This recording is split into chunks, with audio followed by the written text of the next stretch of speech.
এইখানে আছে, এখানেও একটু চেনা চেনা লাগতেছে, বোঝা বোঝা যাচ্ছে। আচ্ছা যাই হোক, আমরা যেটুকু জানি, যেটা আমাদের প্রসেস, সেভাবেই আগাবো। কি লিখবো প্রথমে? লেফট হ্যান্ড সাইড কি আছে? Sec square theta plus cosec square theta. এখন এটাকে কিভাবে আমি sec square theta into cosec square থিটাতে কনভার্ট করবো? এখানে কিন্তু কোনো বাকি কিছু কনভার্ট করতে হবে না, জাস্ট আমাকে প্লাসকে গুণ করতে হবে। ওকে, আমরা যেটুকু জানি সেটুকু থেকে শুরু করি। সেক কসেকরে কি আমরা সাইন কজে কনভার্ট করতে পারি? ডেফিনেটলি পারি। সেক থিটা ইকুয়াল টু কি? 1 বাই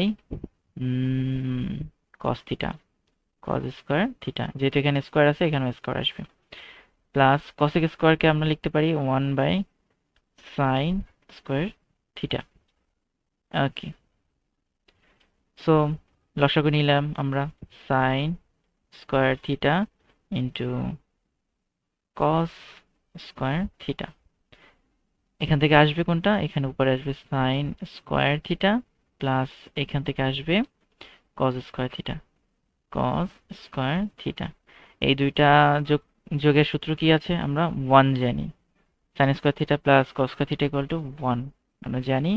আর এখানে আমরা নিচে পাচ্ছি sine square theta dot cos square theta. So এটাকে আমরা এইভাবেই লিখতে পারি, 1 by sine square theta into 1 by cos square theta. So এখান থেকে আমাদের কাঙ্ক্ষিত অ্যান্সার চলে আসবে, 1 by sine square theta equal to cosec square theta, আর 1 বাই কস স্কোয়ার হচ্ছে সেক square theta, sec square theta. So right hand side equal to proved.